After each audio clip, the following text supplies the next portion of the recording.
Salut à tous et bienvenue. Aujourd'hui, on se retrouve pour une nouvelle petite vidéo. Petite vidéo qui va traiter de l'impression 3D.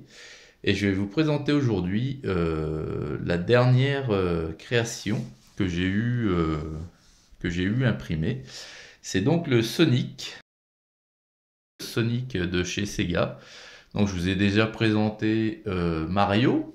Donc je ne pouvais pas faire Mario de chez Nintendo et ne pas faire, entre guillemets, son concurrent de l'autre marque, Sega, en l'occurrence Sonic. Donc, pas, comme d'habitude, sorti de l'imprimante, tout simplement pourquoi? Parce que j'ai oublié. Et quand je m'en suis aperçu, le personnage était déjà sous-couché en peinture, donc je me suis dit, bon, bah, maintenant tant pis, c'est parti, je le ferai voir une fois fini. Donc le voilà, ce Sonic. Sensiblement de la même taille que Mario.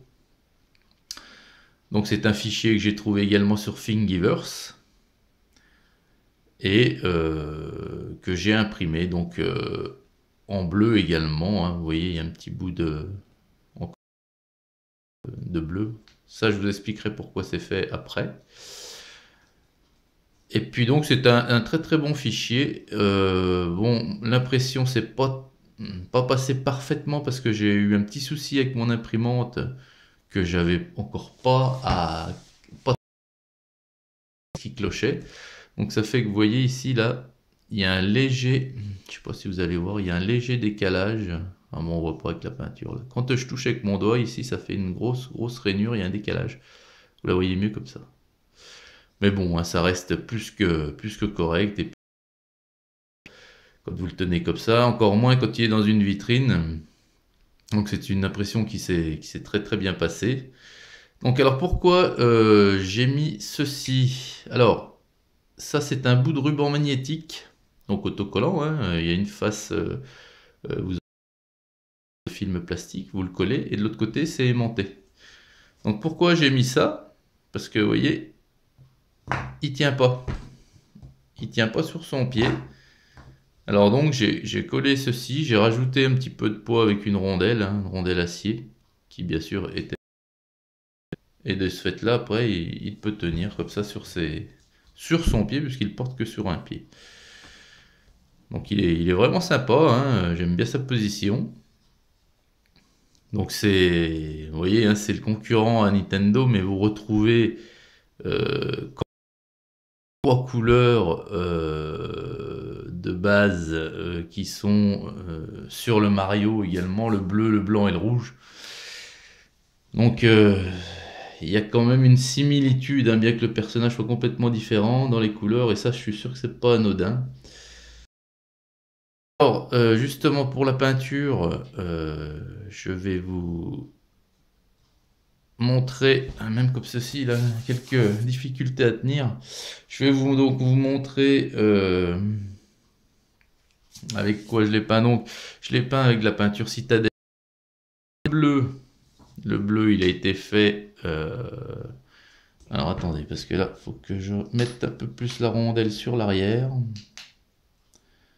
Que ça fasse un petit peu plus de contrepoids, je pense. Ouais, puis c'est le bulgum qui est pas non plus sur ma table, qui n'est pas non plus.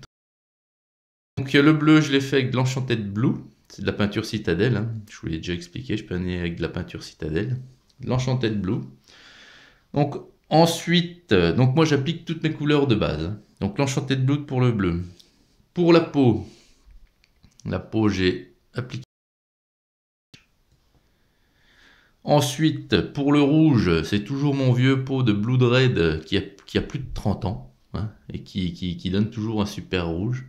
C'est le premier pot de citadelle, ça, hein. Vous vous rendez compte? Du Blood Red pour le rouge. Ensuite, le blanc, Céramite White. Donc les noms, hein, vous occupez pas des noms, c'est tous des noms du vocabulaire propre à Game Workshop, à l'univers de Game Workshop, des Warhammer. Le noir, donc le noir il y en a très peu, hein, c'est les yeux et le bout du nez, c'est de l'Abaddon Black. Et donc ensuite, j'ai l'ancrage. Donc sur le bleu, j'ai appliqué un ancrage d'Assurman Blue.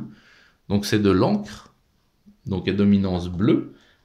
Alors, qu'est-ce que ça donne? Ça donne uniquement du relief, de la profondeur à la couleur, celui-ci. Sur la peau, j'ai appliqué du Reikland Flesh Shade. Voilà. Puis, sur le rouge, pour finir, j'ai appliqué de l'Agrax Earthshade. Donc voilà. Et puis, j'ai terminé avec un bon coup de bombe de vernis brillant. Mais vous voyez, le vernis brillant, il ressort pas énormément. Hein. J'en ai peut-être pas mis assez, je sais pas. Il ressort beaucoup plus sur le Mario. Mais là, il brille pas trop. Mais enfin bon, le principal, c'était qu'il ait une protection au niveau de la peinture. Et puis que, voilà, que je n'ai pas de désagrément dans le temps. Donc voilà les amis, eh bien écoutez, voilà une nouvelle figurine 3D peinte, finie, pré-trônée dans ma vie. Moi j'ai l'habitude, pour habitude de peindre mes objets 3D parce que je trouve que vous avez beaucoup de youtubeurs qui sortent des objets 3D, ils vous les font voir, ça y est je vais y arriver, ils vous les font voir et tout, mais c'est couleur PLA, couleur plastique, alors ouais tout rouge, tout ça hyper moche quoi je veux dire. Après ils mettent ça dans une vitrine, mais quel intérêt? On dirait un jouet acheté ou trouvé. Non, il faut qu'il y ait quand même une créativité de la personne, je trouve, hein, pour que cet objet soit personnel tout de même, quoi, malgré que ce soit des fichiers tiers. Donc voilà, écoutez, si vous avez apprécié cette vidéo, merci de mettre un petit like. Vous pouvez vous abonner à ma chaîne également. Et puis je vous dis à très très vite pour une prochaine vidéo. Salut!